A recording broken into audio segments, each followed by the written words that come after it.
जब probability distribution की बारी आती है तो मैंने बोला था कि सिलेबस में हम लोगों को 3 लोगों के साथ डील करना है। पहला था बाइनोमियल डिस्ट्रीब्यूशन जो हम लोग देख चुके, दूसरा था पॉइजन डिस्ट्रीब्यूशन वो भी हम लोग देख चुके। आज हम लोग देखने वाले तीसरा distribution known to be as normal distribution. अब भले ही नाम इसका नॉर्मल हो, बहुत सारी बुक्स में इसका जो एक्सप्लेनेशन दिया है वो देख के हमें लगता है ये कहीं एबनॉर्मल डिस्ट्रीब्यूशन तो नहीं है। Hi friends, this is Raunak sir और मैं आप सबका स्वागत करता हूँ आपके प्यारे प्लेटफॉर्म आलसी इंजीनियर पर। दोस्तों एज यूजुअल जैसे कि मैंने बोला, प्रोबेबिलिटी डिस्ट्रीब्यूशन का नॉर्मल डिस्ट्रीब्यूशन वाला पार्ट जो है वो हम लोग देखने जा रहे हैं और मेरी रिक्वेस्ट रहेगी प्लीज़ पूरा का पूरा वीडियो ध्यान से देखना। इनिशियल कॉन्सेप्ट अगर आपको समझ में आई तो सारे के सारे सम जो है वो आप यहाँ पे ख़त्म कर सकते हो। मैंने ऐसे बहुत सारे स्टूडेंट्स देखे कि बाइनोमियल डिस्ट्रीब्यूशन अच्छे से करते हैं, पॉइजन डिस्ट्रीब्यूशन अच्छे से करते हैं, लेकिन when it comes to normal distribution वो स्किप करने की कोशिश करते हैं। और मैं आपको बता दूं वो जो दोनों सब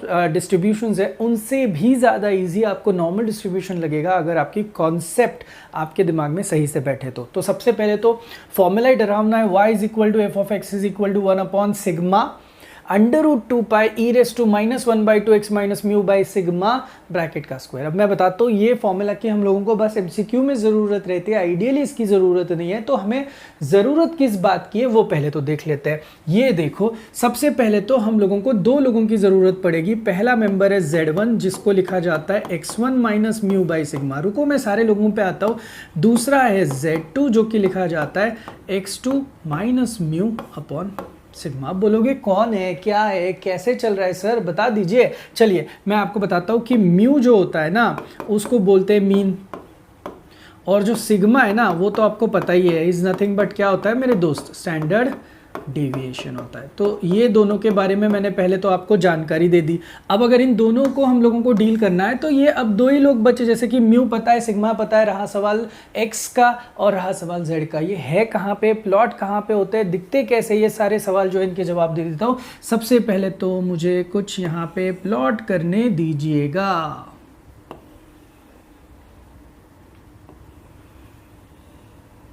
ये मैंने कुछ प्लॉट किया हुआ है। अब सभी लोगों का ध्यान जो है वो सामने होना चाहिए। अगर आप सही से देखोगे तो you'll अंडरस्टैंड कि यहाँ पे सबसे पहले तो मैंने यहाँ पे दिखा दिया है x एक्सिस और इसी के नीचे मैंने क्या किया, z एक्सिस। यानी कि ग्राफ एक ही है लेकिन वो 2 एक्सिस पे मैंने अलग अलग से दिखाने की कोशिश करी है। तो क्या किस तरीके से वर्कआउट होता है मैं बताता हूँ। ये अगर आप ओवरऑल देखोगे ना, let me show you something. हाँ, अगर आप ये ओवरऑल देखोगे ना तो ये जो एरिया अंडर दिस दिखाई देता है ना आपको,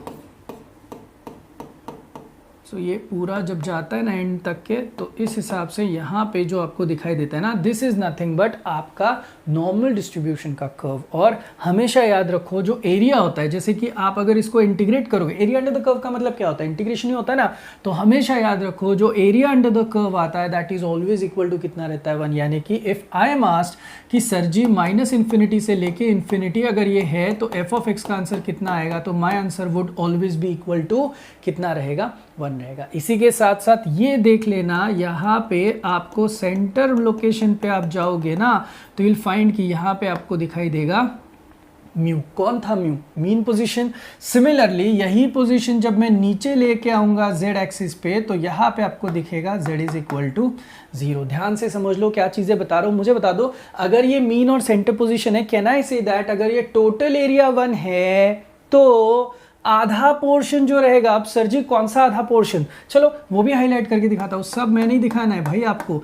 ये जो आपको अब आधा पोर्शन दिखाई देगा ना, तो ऑलवेज रिमेंबर दैट ये आधा पोर्शन जो रहेगा that will always have an area which is nothing but 0.5। तो इसका अदर वे राउंड मतलब है कि मुझे किसी ने म्यू से लेके इन्फिनिटी के लिए कर्व के बारे में पूछा तो मैं तो भाई खुशी खुशी बोलूंगा कि मेरा आंसर जो है वो कितना आ रहा है, 0.5 आ रहा है। आप बोलोगे अरे सर एक ही हॉरिजॉन्टल एक्सिस होता है, एक्स एक्सिस, ये कहाँ से आप जेड एक्सिस लेके आए। तो मैं बताता हूं, ये आपका प्लॉटिंग जो है उसका एरिया निकालने के लिए हम लोगों को एक और एक्सिस की जरूरत पड़ती है। तो z के हिसाब से आपको कैलकुलेशन करनी है। ये देखो x1 दिया है तो आपको करस्पॉन्डिंग क्या करना है, म्यू और स्टैंडर्ड डेविएशन यूज करके z1 निकालना है। x2 दिया है, मैं दिखाता हूँ कहाँ से। ये अगर फॉर एग्जांपल चलो ये अगर मेरा यहाँ पे x1 का पोजीशन है तो ये करस्पॉन्डिंग यहाँ पे क्या मिल जाएगा मुझे, आई विल गेट z1।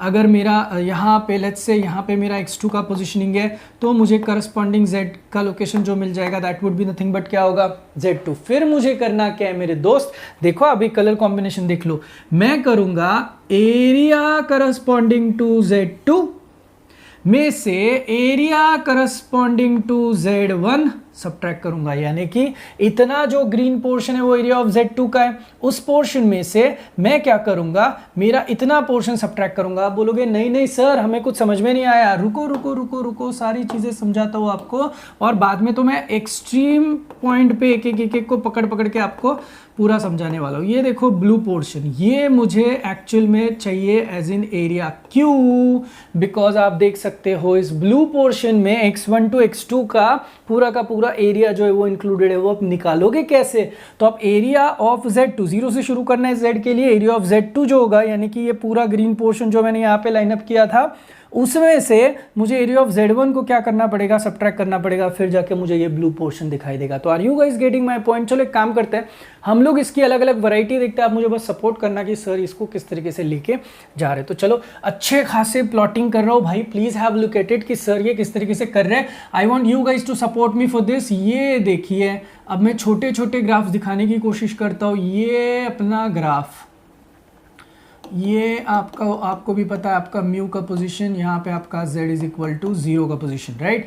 अब लेट्स से कि यहाँ पे आपको दिया हुआ है x1, यहाँ पे आपको दिया हुआ है आपका x2, तो ये करस्पॉन्डिंग हुआ z1, ये करस्पॉन्डिंग हुआ आपका z2, तो ये हुआ प्लॉट z1 के लिए, ये प्लॉट हुआ z2 के लिए। तो आपका जो करस्पॉन्डिंग एरिया आपको फाइंड आउट करना है वो x1 और x2 के बीच में। तो इसका आंसर किस तरीके से आएगा, इसका आंसर आएगा आपको करना पड़ेगा एरिया ऑफ जो भी z2 का एरिया है जो कि 0 से चालू होकर इतना जा रहा है, उसमें से आपको एरिया ऑफ z1 को सिंपली क्या करना है मेरे दोस्त, सब्ट्रैक्ट करना है। तो आपको ऑटोमेटिकली आपको आंसर मिल जाएगा। अरे सर ऐसे थोड़ी होता है, अभी दोनों एक साइड में इसलिए आप बोल रहे हो तो हम लोग मान चुके हैं, तो चलो ठीक है आप मान चुके हो ना, तो मैं आपको एक और मजेदार चीज बताता हूँ। Just have a look at it, वापस एक ग्राफ आपको दिखा रहा हूँ मैं, please have a look at it. This ये पर्टिकुलर ग्राफ जो है वो अब कैसे वर्कआउट होगा, as usual there is mu, there is z is equal to 0 का position. Let's say this is x1 जो कि यहाँ पे होगा z1, and let's say this is x2 जो कि यहाँ पे हो जाएगा मेरे दोस्त z2। अब अगर ऐसे वर्कआउट कर रहे हो तो अब जल्दी से बता दो, ऊपर से प्लॉटिंग ले लूँ मैं इनका तो मुझे अब एरिया मिल जाता है, इतना सब कुछ जो कि मुझे डील करना है। तो बता दीजिएगा आंसर क्या आएगा। आपको करना क्या होगा, ये एरिया ऑफ z1 रहेगा और ये एरिया ऑफ z2 रहेगा, इनको क्या करना होगा, ऑब्वियस रीजन से ऐड करोगे तो आपका यहाँ पे आंसर आएगा area of z1 must be added with क्या होना चाहिए था, area of z2। Are you guys getting my point. कितना ईजी है देखो। अब अगर नहीं सर 2 ही पोर्शंस आपने हमें बताया, हम लोगों को और कोई पोर्शंस के हिसाब से खेलना है, तो चलो मैं बताता हूँ आपको और एक पोर्शन जो कि आपको देख के बहुत खुशी होगी। Let's have a graph, let's have this as mu. अब सब पता चल चुका है आपको सर क्या कर रहे हैं। ये देखो अब अगर मुझे यहाँ से कुछ x1 मिला और यहाँ से z1 मिला और मुझे बोला गया है कि आपको इस वाले पोर्शन के लिए आंसर निकालना है, तो आप मुझे बता देना आपका आंसर क्या आएगा। मुझे बता दो पहले तो आप मुझे बता दो म्यू से अगर मैं शुरू करूं तो म्यू से आगे का पोर्शन मैंने आपको बोला था, म्यू से आगे का पूरा पोर्शन कितना आता है 0.5। तो आपको आप क्या करना है, टोटल जितना 0.5 है 0.5 में से आपको इसको सब्ट्रैक्ट करना होगा, तब जाके आपको रेड कलर का जो भी पोर्शन है वो दिखाई देगा कि नहीं। तो बता दो अगर मैं लॉजिकली चेक करूं तो don't you think so my answer should be what, total कितना है मेरे भाई 0.5 है, ये म्यू से आगे, उसमें से मेरे को किसको सब्ट्रैक्ट करना होगा, इस एरिया ऑफ z1 का जो भी मेरा रीजन आ रहा है उस रीजन को सब्ट्रैक्ट करना पड़ेगा। तो एरिया ऑफ z1 को हटा दिया, आई गॉट माय आंसर। थोड़ा समझ में आ रहा है, देखो सम्स देखेंगे तो सच में आपको समझ में आ जाएगा। अब अरे सर ठीक है ये हो गया एक लास्ट, सर लास्ट, चलो मैं खुद ही आपको लास्ट के लिए लिखे जाता हूँ। ये देखो ना अभी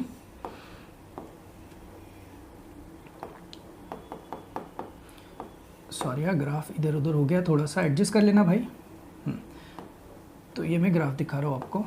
प्लीज़ देख लेना, ये आ गया म्यू, यहाँ पे आ गया आपका z इज इक्वल टू 0 का पोजीशन। अब देख लेना, बहुत मज़ा आएगा। यहाँ पे मुझे दिखा दिया है इन लोगों ने x1 जो कि अब हो गया आपका z1, और मुझे जो पोर्शन बोला है वो आता है यहाँ से पूरा का पूरा पूरा पूरा पूरा पूरा पूरा। चलो बताओ कैसे करो अभी। क्या आपको ऐसे नहीं लगता है इस पूरे ग्राफ में मैंने ये 0.5 का पूरा रीजन कवर किया है? तो यहाँ पे जब मेरा आंसर आएगा, it should clearly look like, मेरा आंसर आना चाहिए था, आई एम सॉरी, मेरा जो आंसर दिखना चाहिए था दैट शुड हैव बीन 0.5 में मेरा ऐड होना चाहिए था एरिया ऑफ z1 यानी कि ये वाला एरिया। तो this should have looked like 0.5 plus area of z1। तो देखो ये अगर 4 वर्जन्स आ रहे, ये आपको जैसे राइट पोर्शन के लिए दिखाई दिए, सिमिलरली आप लेफ्ट पोर्शन के लिए भी वर्कआउट कर सकते हो। बहुत जरूरी है कौन सी रेंज में क्या है, तो मीन के आगे पीछे जैसे आपके नंबर्स आते हैं उस हिसाब से आपका ग्राफ जो है वो वर्कआउट होने वाला। Are you guys getting my point? भले ही आपका x1 और x2 आ जाए, जो सबसे पहला काम आप करोगे वो करोगे कि आप करस्पॉन्डिंग वैल्यूज के हिसाब से पहले z1 और z2 को फाइंड आउट करोगे। अब आप पूछोगे अरे सर जी ये जो एरिया ऑफ z1 आप लिख रहे हो ए और ब्रैकेट, क्या ये एग्जाम में दिया जाता है? एब्सोल्युटली। जब आप सम्स देखोगे यू विल अंडरस्टैंड कि आपको सम में ऑलरेडी एरिया का जो वैल्यू आता है वो दिया जाता है। And always remember that probability है ना, तो हाईएस्ट प्रोबेबिलिटी हमेशा 1 होती है, तो 1 के ऊपर आपका आंसर कभी जाएगा ही नहीं। तो प्लीज़ मेक श्योर ये कॉन्सेप्ट आपको समझ में आ चुके हैं। ये प्लीज़ एक बार रिवाइंड करके देखना, सर ने ये 4 वर्जन्स किस तरीके से आपको दिखाए हुए। अगर ये पता चल चुका है तो अब मैं ऑफिशियली जा रहा हूँ सबसे पहले सम के लिए। पूरा ध्यान दो, बस 2 मिनट में सम्स खत्म होते हैं अगर आपका लॉजिक क्लियर है। तो प्लीज़ देखना सामने किस तरीके से मैं सम नंबर 1 को सॉल्व करने की पूरी कोशिश कर रहा हूँ। जस्ट देखो, the life time of a certain component has normal distribution, खुद ही बोल दिए नॉर्मल डिस्ट्रीब्यूशन। मीन दिया हुआ है 400 आवर्स। भाई मैं कोई चांस नहीं छोड़ने वाला हूं, मुझे मीन दिया हुआ है यानी कि म्यू दिया हुआ है दैट इज 400, स्टैंडर्ड डेविएशन दिया हुआ है 50, तो मुझे सिग्मा भी दिया हुआ है मेरे दोस्त, कितना दिया है 50। Assuming the normal sample of 1000 components, कोई बात नहीं, determine approximately the number of components whose life time lies between. अब देखो बिटवीन बोलते ही मुझे 2 लोग पता चले, x1 दिया हुआ है, अब आया 340, समझा कैसे एक्सट्रैक्ट किया, फिर x2 दिया हुआ है that comes out to be around 465। अब मुझे इतना सब कुछ आने के बाद कुछ और भी इंफॉर्मेशन उन लोगों ने देनी चाहिए थी। तो देखो यहाँ पे सीक्रेट है, आपको ऑलरेडी गिवन चीजें दी है, तो बस आपको सही से अब इसको लिखना है। अब आप अच्छे बच्चों की तरह जो आपको सबसे पहले फॉर्मूला सिखाया हुआ है z1 और z2 का, उनको प्लीज फाइंड कर लेना। एंड बिफोर दैट मैं यहाँ पे प्लॉटिंग दिखाता हूँ। खुश रहो, ये साइड में मेरे कैलकुलेशंस आएंगे, यहाँ पे पूरा का पूरा प्लॉटिंग रहेगा। खुशी देखो मुझे कितनी मिल रही है अब ग्राफ को थोड़ा बड़ा दिखाने की। ये मेरा ग्राफ, अगर मैं ग्राफ के हिसाब से भी जाऊँ तो यू विल क्लियरली अंडरस्टैंड कि यहाँ पे जैसे एक्स एक्सिस आया हुआ है उसी तरीके से सर जी आपको नीचे जो है वो जेड एक्सिस के बारे में भी दिखाएंगे। ये चाहिए तो आप रफ में भी ड्रॉ कर सकते हो इफ यू वांट। अब देखो मुझे सेंटर पोजीशन जो मिलेगी वो मिलेगी म्यू, जो कि ऑलरेडी दी है मेरे दोस्त, कितनी दी है 400, है ना। अब आप बता दो आपके पास x1 और x2 है कि नहीं, तो बता दो x1 340 कहाँ पे आएगा। ये अगर 400 की लोकेशन है तो x1 आपका लेफ्ट में आना चाहिए, राइट में आना चाहिए, राइट में तो बड़ी वैल्यू रहती है, तो आपका x1 आना चाहिए 340 समवेयर यहाँ पे, और आपका x2 आना चाहिए समवेयर यहाँ पे, बिकॉज वो बड़ा नंबर है आपके मीन से। आप समझ रहे हो ना। अब अगर ऐसा कुछ आया तो बता दो मुझे, ये रहा आपका यहाँ से ऊपर लेके जाने वाला सेक्शन, ऐसे दिखा, ये भी ऊपर लेके जाता हूँ, तो आपको करना क्या है, what have they asked you, कि इतना एरिया फाइंड आउट करो, जो आएगा वो आपका फाइनल आंसर रहेगा। अब एरिया तो x1 और x2 से फाइंड आउट नहीं किया जाता, ये आपको पता है, तो इसके लिए आपको जरूरत किसकी पड़ेगी, ये देखो इस म्यू के करस्पॉन्डिंग आपको पता है यहाँ पे z इज इक्वल टू 0 होता है। Now this will be your z2 and this will be your z1। तो आपको वैल्यूएशन करनी है z1 और z2 को, और उनके एरियाज को क्या करना होगा, ये एरिया और ये एरिया ऑफ कोर्स आपको ऐड करना पड़ेगा, तब जाके आपको आंसर मिलेगा। तो भाई मैं जाता हूं ना, रुको, आपको z1 और z2 क्या मिलता है आप मुझे बता दो। टेक्निकली अगर मैं फॉर्मूला के हिसाब से जाऊं तो मुझे पता है, एज वी नो, बता देना z1 इज इक्वल टू क्या है, x1 minus mu by sigma. Put up कर लूँ वैल्यू, हेल्प करोगे। x1 की वैल्यू है 340 माइनस म्यू की वैल्यू है 400 और सिग्मा की वैल्यू है मेरे भाई 50, है ना।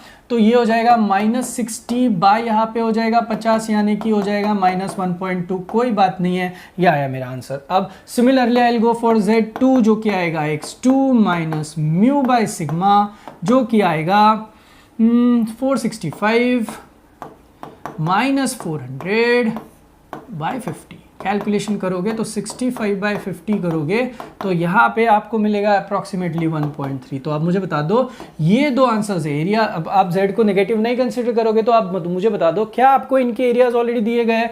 अब as given area of z1 कितना दिया हुआ है देख लो, यानी कि एरिया करस्पॉन्डिंग टू 1.2 जो है वो दिया हुआ है हम लोगों को 0.3849, राइट।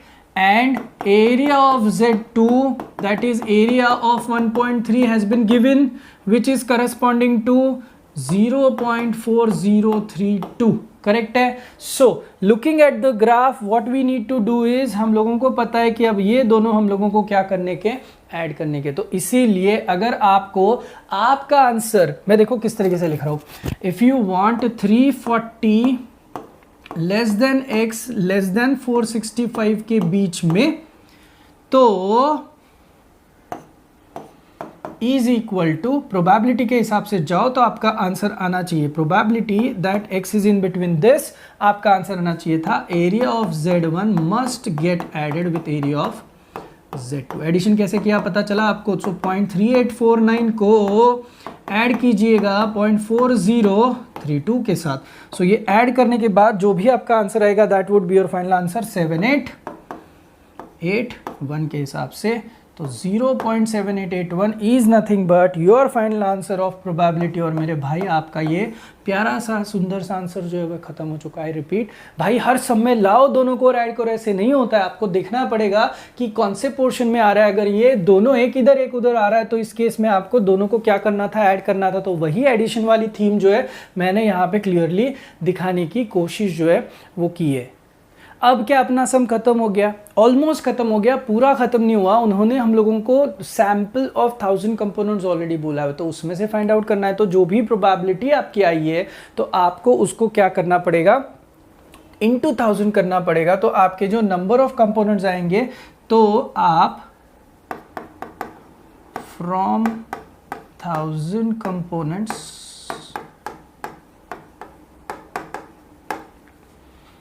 1000 into 0.7881 यानी कि which is equal to 7, let's take this up, 788.1, so approximately 788 components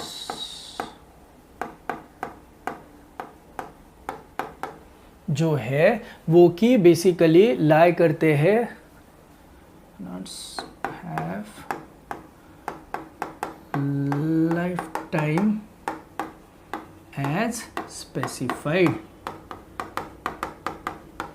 So this clearly ends your sum now. आया समझ में। अब ये पहले सम अगर खत्म हुआ है हम लोगों का तो सेकेंड सम के लिए जाते। देखो, assuming the diameter of 1000 brass plugs taken consecutively, 1000 पे बाद में काम करना है, फ्रॉम अ नॉर्मल डिस्ट्रीब्यूशन। खुद बोले नॉर्मल डिस्ट्रीब्यूशन तो डायरेक्टली अपने को हिंट मिल चुकी है। मीन दिया हुआ है मेरे दोस्त, मीन की वैल्यू जो दी है वो हम लोग उठा लेते हैं। Mu is equal to mean is equal to 0.7515।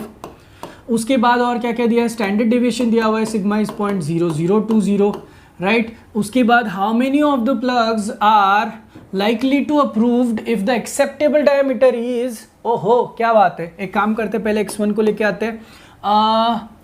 0.752 plus किया हुआ है ना, तो चलो ठीक है। सबसे पहले तो हम लोग x1 ले लेते हैं। सो x1 आएगा मेरा 0.752 plus 0.04 comes out to be 0.756। उसके बाद x2 को भी लेके आते हैं, 0.752 minus 0.004 comes out to be 0.748। तो सब कुछ आपके पास रेडी है अभी। अब मुझे बता दो ये जैसे ही आ गया, क्या मैं डायरेक्टली यही पे फॉर्मूला यूज करूँ, आप हेल्प करोगे। x1 minus mu by sigma कर लेते हैं। x1 की वैल्यू है मेरे पास 0.756 माइनस म्यू की वैल्यू ले लेते हैं 0.7515 और यहाँ पे ले लेते हैं सिग्मा की वैल्यू 0.0020। अब ये पूरा का पूरा जब कैलकुलेट होगा तो मेरा Z1 का जो आंसर मुझे दिखाई देता है with this comes out to be 2.25। Similarly Z2 को भी कैलकुलेट कर लेते हैं, is nothing but x2 minus mu by कितना होता है मेरे दोस्त, सिग्मा। तो बता दो 0.748 रहता है ना दोस्त, दिया हुआ है, आया हुआ है, तो वही उठाया है। कोई यहाँ पे मैंने मेरा खुद का दिमाग ही नहीं लगाया, और आपको भी नहीं लगाना है दोस्त, लगाने नहीं दूंगा मैं आपको। ये आएगा और यहाँ पे आपका आंसर आएगा कैलकुलेट करने के बाद 1.75। तो अब मुझे बता दो कि आपको गिवन क्या क्या है और आपको प्लॉटिंग किस तरीके से करना है। तो मैं तो बहुत स्मार्टली डील कर रहा हूँ दोस्त। अब जब मैं ग्राफ को प्लॉट करूंगा तो मुझे ग्राफ क्या बताता है, क्या क्या चीज़ें बताता है, इसके ऊपर हम लोग थोड़ा सा काम करेंगे। Please be with me.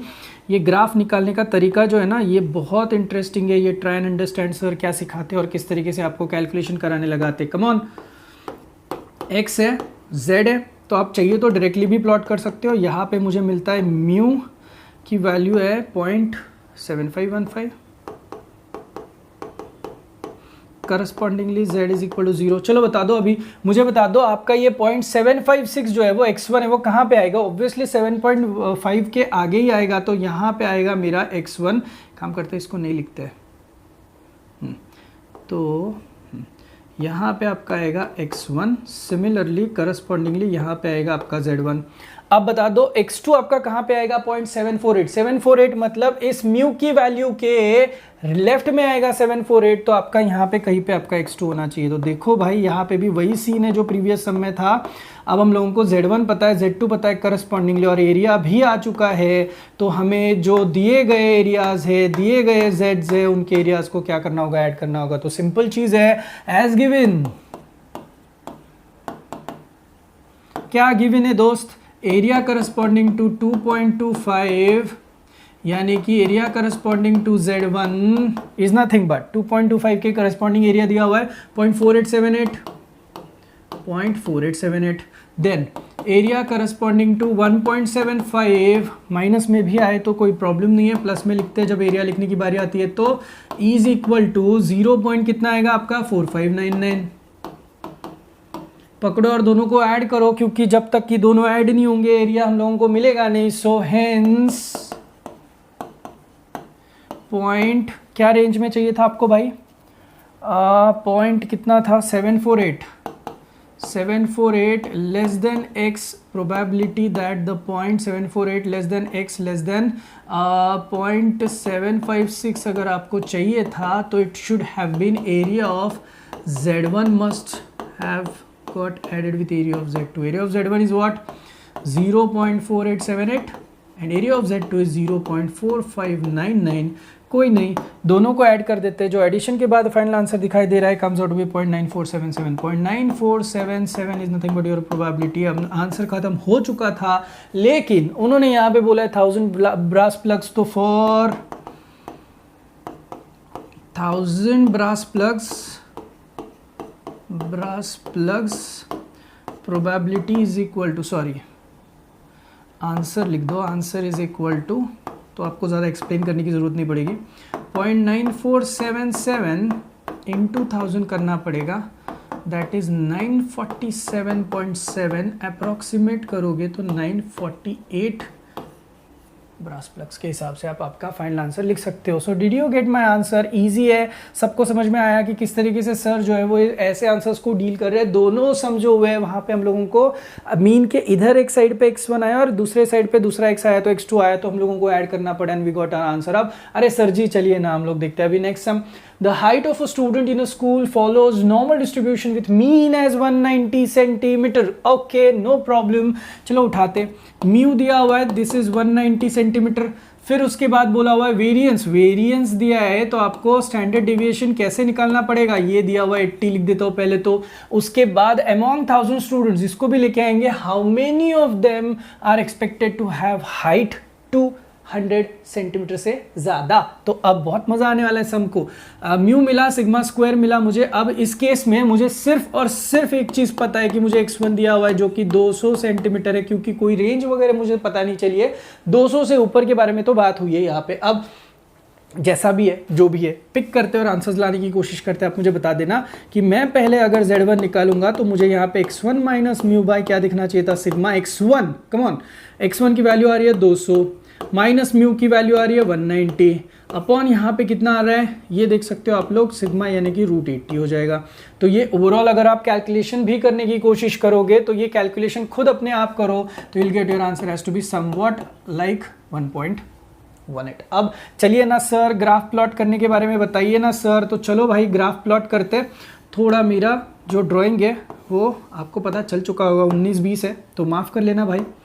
x है, यहाँ पे z है, आपको सब पता है। अभी मैं यहाँ पे म्यू दिखाने वाला हूँ। मुझे बता दो म्यू की वैल्यू जो है वो कितनी है, 190 है। तो 190 अगर है तो आपका ये 200 जो है मतलब x1 जो है वो कहाँ पे होना चाहिए, ऑफकोर्स आपका राइट में होना चाहिए as x1 is equal to 200। Are you guys getting my point. तो x1 मिला, करस्पॉन्डिंग मुझे यहाँ पे कौन मिला, z1। तुम देखो ये आएगा ऐसे। अब बोला क्या है, इट शुड बी अबव 200। सो 200 से ऊपर के सेक्शन में चला जाना चाहिए।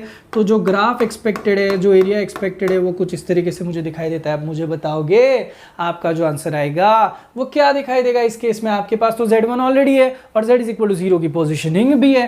तो ये z इज इक्वल टू 0 की पोजिशनिंग थी। तो आपको करना क्या है, टोटल एरिया कितना है म्यू से लेके इन्फिनिटी तक के 0.5 सर ने बोला था। तो इस 0.5 में से एरिया ऑफ z1 आपको क्या करना होगा, हटाना होगा भाई। तो बहुत अच्छे से आपको ये कॉन्सेप्ट समझ में आनी चाहिए कि सर ने क्या किया है। तो देखो अभी हमें पता है जितना कुछ यहाँ पे दिया हुआ है इस हिसाब से एज गिवन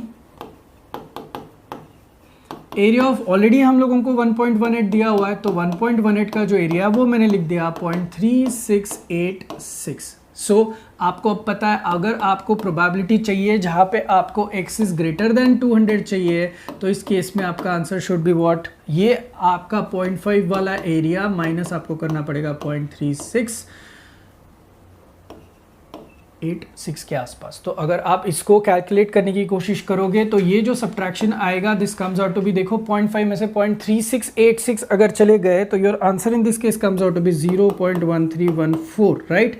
अब ये जो भी कुछ आपका आंसर है ये अगर P का आंसर है तो बोला कितने स्टूडेंट्स के लिए है, तो ये बोला है अराउंड 1000 स्टूडेंट्स के लिए। सो फ्रॉम 1000 स्टूडेंट्स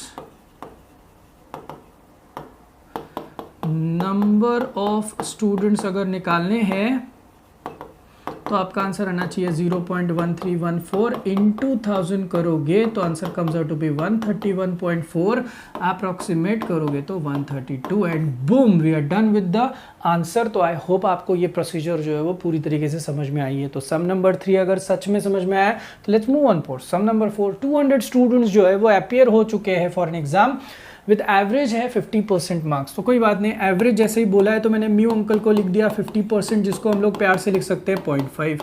उसके बाद दिया है कि स्टैंडर्ड डेविएशन सिग्मा जो दिया हुआ है दैट इज 5% यानी कि 0.05। तो चलो how many of them are expected to score at least 60%। तो ये भी हम लोगों को बहुत बड़ी हिंट है।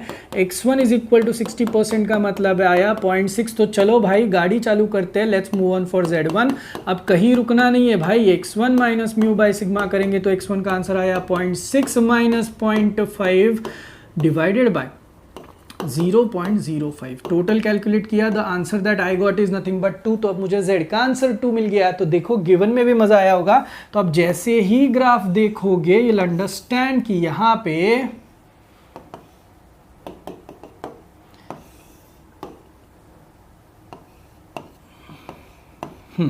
तो बता दो ये x ये z आपको बोला है ये 50 आ रहा है तो यहाँ पे 60 होगा आपका। तो आपका x1 का आंसर जो है वो 60, यहाँ पे मोर देन 60 के बारे में बात की है तो ऑफकोर्स आपको ऐसा ही ग्राफ दिखाना ज़रूरी है। तो ये आया आपका z1 और यहाँ पे आपका होता है z is equal to 0। So logically speaking यहाँ पे भी आप लोग म्यू से आगे का जो है आपको पता है कितना एरिया आता है 0.5 में से आप कौन से वाले एरिया को सब्ट्रैक्ट करोगे, ये जो z1 की वजह से एरिया फॉर्म हो रहा है वो तो वही चीज़ आपको यहाँ पे भी करनी है। सो अब यहाँ पे भी लिख दो as given area corresponding to 2 has been provided which is 0.4772 correct. अब अगर ये दिया हुआ है तो हम लोगों को पता है कि अगर मुझे प्रोबेबिलिटी ऐसी चाहिए जहाँ पे बच्चों के जो मार्क्स है वो 60% से ज़्यादा चाहिए तो मैंने करना है 0.5 में से 0.4772 को माइनस 0.0228 के हिसाब से यहाँ पे मेरा कुछ आंसर आता है। तो जो भी मेरा आंसर आता है आने दीजिए। अब इस आंसर को मैंने करना क्या है, मुझे चाहिए कितने स्टूडेंट्स 200 फ्रॉम 200 स्टूडेंट्स अब मैं करूँगा क्या, मुझे जो चाहिए वो नंबर ऑफ स्टूडेंट्स निकालने हैं।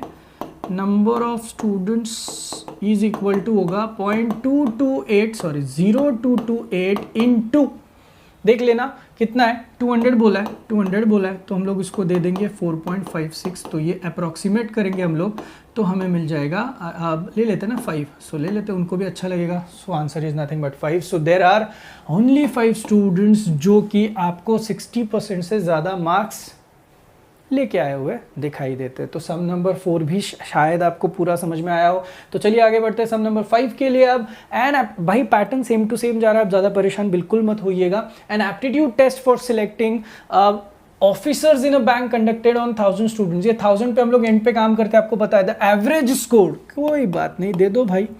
Average score is 42, standard deviation is 24, assuming normal distribution, दिया हुआ है नॉर्मल डिस्ट्रीब्यूशन को यूज करना है। पहले सब क्वेश्चन 1 के लिए जाते हैं। सब क्वेश्चन 1 में मुझे पूछा गया है नंबर ऑफ कैंडिडेट्स एक्सीड्स 60, यानी कि x1 इज इक्वल टू कितना दिया है 60, तो बता दीजिए।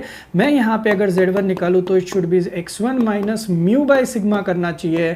तो x1 की वैल्यू आती है 60 माइनस 42 बाई 24, यानी कि कितना आया 0.75 आया। आने दो, ये जैसे ही आ गया मैं यहाँ पे अपना ग्राफ तो भाई वर्कआउट कर ही लूँगा। तो ये कुछ इस तरीके से मेरा ग्राफ दिखता है, पता तो आपको भी है। तो इसी ग्राफ को साथ में लेके चल रहा हूँ, तो मुझे यहाँ पे वैल्यूएशंस भी मिल रहे हैं दोस्त।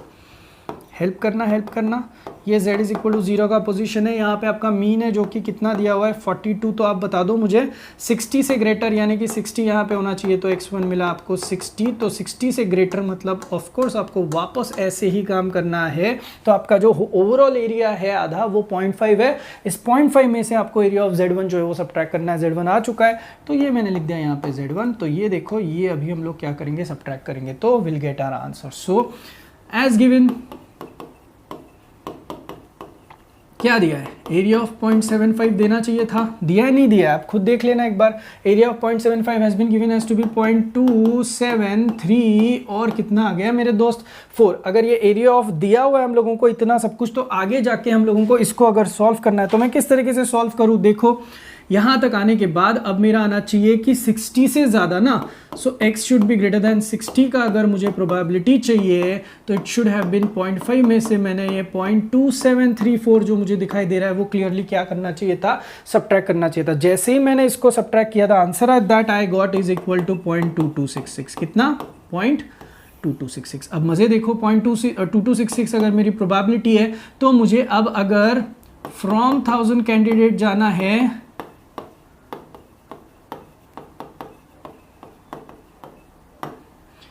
नंबर ऑफ कैंडिडेट्स मेरे हिसाब से अगर चाहिए, जो कंडीशन दी है उसके हिसाब से, तो आएगा 0.2266 इंटू 1000, तो मल्टीप्लाई करो तो आएगा मेरा 226.6, अप्रॉक्सीमेट करोगे तो आएगा 227। सो 227 कैंडिडेट्स रहेंगे जो कि इस तरीके से आपको डील करने पड़ेंगे। अब सर जी चलिए, अगर आपने ऐसे भी किया हम लोगों को एक हाथ एक्स्ट्रा लेके, तो नेक्स्ट एलिमेंट के लिए काम करने के लिए बता दीजिए। नेक्स्ट दिया क्या है, सब क्वेश्चन 2 देख लो एक बार खुद ही।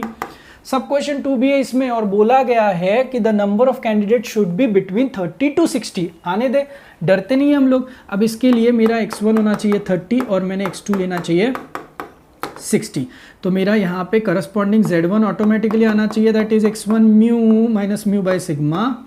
तो आना चाहिए भाई z1 आना चाहिए, x1 कितना है 30 माइनस 42 बाय सिग्मा की वैल्यू है 24, सो ये आता है माइनस 0.5। कोई बात नहीं है, माइनस तो वैसे भी हम लोग लेते नहीं है। z2 ये तो अभी किया, 60 माइनस 42 बाय 24 किया, तो यहाँ पे मेरा आंसर आ गया 0.75। तो अब मुझे बता दो, क्या हमें z1 का एरिया दिया है करस्पॉन्डिंग 0.5 से रिलेटेड? ऑफ कोर्स दिया हुआ है। तो अब देखो जब प्लॉटिंग होगा तो ये प्लॉटिंग किस तरीके से होगा, प्लीज़ बी विथ मी, देख लेना, बहुत स्मार्टली डील कर रहे हैं लोग प्लॉटिंग के लिए।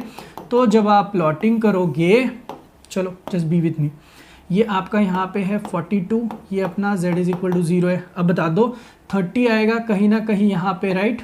सो ये रहेगा, आई am sorry, this will B z1 now, और ये आया आपका x1 विच इज़ 30, यहाँ पे आएगा x2 विच इज़ 60 नाउ, और ये करस्पॉन्डिंग हुआ सो 42 के एक साइड में आपको 30 दिखाई दे रहा है, दूसरे साइड में ऑफकोर्स आपको 60 दिखाई देगा। अगर प्लॉटिंग करूं मैं तो ये मुझे दिखाई देता है कि मुझे ये जो एरिया है ये दोनों के बीच का आ रहा है, तो मुझे ऐड करना होगा। अब एरिया ऑफ Z1 को ऐड करना होगा with area of Z2। So as given मैंने करना होगा एरिया ऑफ Z1 कितना है, सॉरी मुझे अगर फाइनल प्रोबेबिलिटी निकालनी है तो probability is equal to area of क्या करना होगा, Z1 को ऐड करना होगा एरिया ऑफ किसके साथ, Z2। बताओगे एरिया ऑफ Z1 मतलब कौन, 30 वाला मतलब 0.5, मतलब कौन सा एरिया करस्पॉन्डिंग टू 0.5, 0.1915, 0.1915 को मुझे ऐड करना पड़ेगा एरिया करस्पॉन्डिंग टू Z2, यानी कि एरिया करस्पॉन्डिंग टू दिस, सो 0.2734 हो जाएगा। अब इन दोनों को जब हम लोग ऐड करेंगे तो दोनों का एडिशन आएगा 4649, 0.4649 के हिसाब से आएगा मेरे दोस्त। ये आई आपकी प्रोबेबिलिटी। अब जो भी आपकी प्रोबेबिलिटी आए आपको वापस से वही करना है कि फ्रॉम कितने कैंडिडेट्स है आपकी, फ्रॉम है आपके 1000 कैंडिडेट्स है ना, तो फ्रॉम 1000 कैंडिडेट्स अगर मैं जाऊंगा तो मुझे नंबर ऑफ कैंडिडेट्स अगर निकालने हैं तो आएंगे 0.4649 इंटू 1000 करोगे तो आंसर वुड बी 464.9, जिसको अप्रोक्सीमेट करोगे तो आएगा 465। So my answer in this case is total 465 students रहेंगे दोस्त, जो कि हम लोगों को यहाँ पे 30 to 60 के बीच में मार्क्स लेते हुए दिखाई देंगे। तो पूरा सम स्टार्ट टू एंड देखो, यहाँ पे 2 सब क्वेश्चंस होने की वजह से सम काफी बड़ा दिखाई दे रहा है, तो यू शुड नो कि किस तरीके से सम को सॉल्व किया। अब इसी के साथ एक और सम जो कि आपको वर्कआउट करना है, this should have been our 6th sum, कोई बात नहीं। तो ये जो 6th सम है, the average test marks in a particular class is 79। Okay, standard deviation जो है वो भी दिया हुआ है हम लोगों को, स्टैंडर्ड डेविएशन दिया हुआ है अब 5। तो मुझे बता दो पहले तो एवरेज टेस्ट मार्क्स के लिए अगर हम लोग जा रहे हैं तो मुझे सबसे पहले तो कौन सी क्वांटिटी पे लिखना जरूरी है, चलो help me out.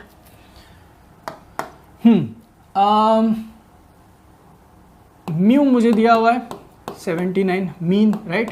Standard deviation is कितना दिया हुआ है 5। अब मुझे बता दो 200 स्टूडेंट्स है, डिड नॉट रिसीव, कोई बात नहीं, मार्क्स बिटवीन 75 एंड 82। रुको, x1 जो है वो है 75 और x2 जो है दैट इज 82। ओके, और बोला है कि did not receive the marks in between this. Okay, आते आते रुको, पहले तो जितना सिखाया आपको, पहले आप x1 minus mu by sigma कर लो, तो ये हो जाएगा x1 uncle will be 75 minus 79 by हो जाएगा 5, correct. So this will be around कितना हो गया 4/5 ना, 4/5 इज 0.8, सो 0.8 आने दो।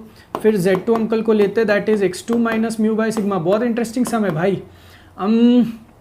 82 ना, 82 माइनस 79 आएगा अपॉन 5 आएगा, तो 3/5 तो 0.6 आएगा। तो मेरा Z1 रेडी है, Z2 रेडी है। अब मुझे बता दो पहले तो इन दोनों को प्लॉटिंग के हिसाब से भी मैं अगर लेके आऊँ तो मुझे किस तरीके से दिखता है ये बताना, फिर आगे बढ़ते हैं।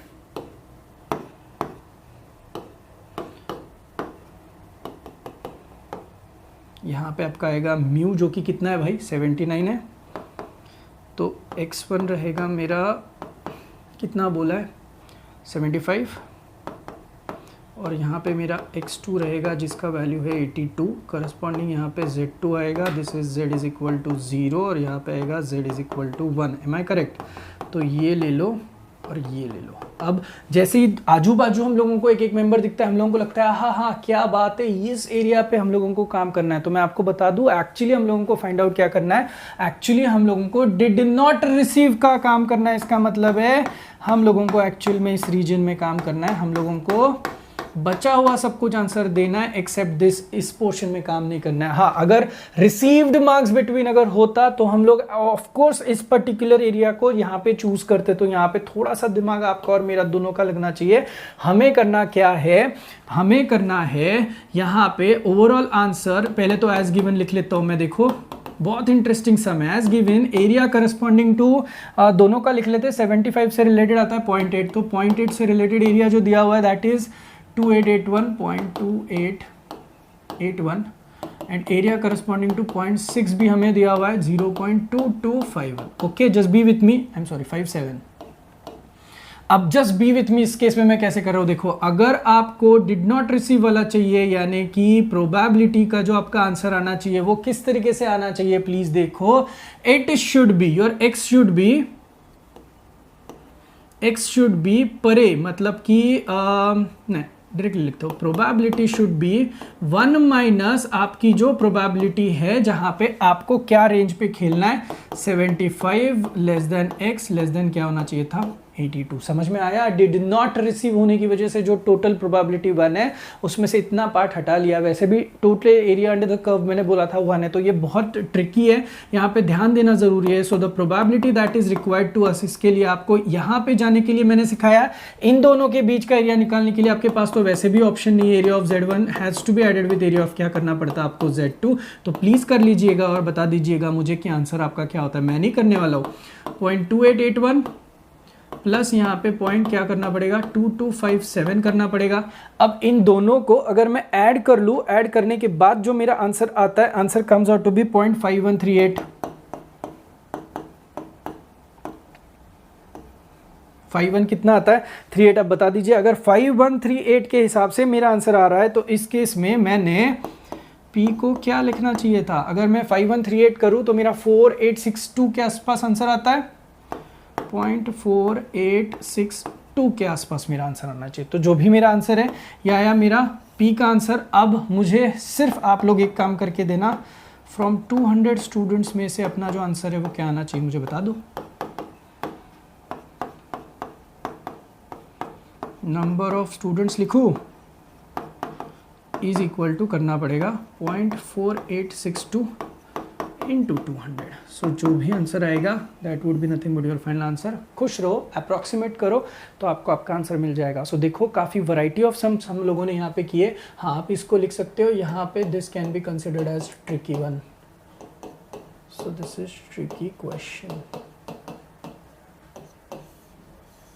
सिर्फ और सिर्फ एक चीज़ की वजह से, ये जो है ना, ये डिड नॉट रिसीव की वजह से। तो आई होप सो पूरा का पूरा सम जो है वो आपको स्टार्ट टू एंड समझ में आया है। तो नॉर्मल डिस्ट्रीब्यूशन थोड़ा सा क्रीपी है, थोड़ा टाइम लगता है सॉल्विंग के लिए और समझने के लिए। तो एक बार का बेसिक कॉन्सेप्ट पता चला ना, किस तरीके से एरिया ऐड करने होते हैं, 0.5 में से सब्ट्रैक्ट करने होते हैं, 0.5 में से ऐड करने होते हैं, तो आपको ऑटोमेटिकली ये पूरा का पूरा टॉपिक समझ में आएगा। तो आई होप सो कि आपको नॉर्मल डिस्ट्रीब्यूशन समझ में आए। कोई भी डाउट्स हो तो आप डाउट सेशन के टाइम पे या फिर जब लाइव सेशंस होंगे तब आप मुझे क्लियरली बता सकते हो। तो चलिए मिलते हैं नेक्स्ट सेशन के लिए, तब तक के लिए थैंक यू सो मच।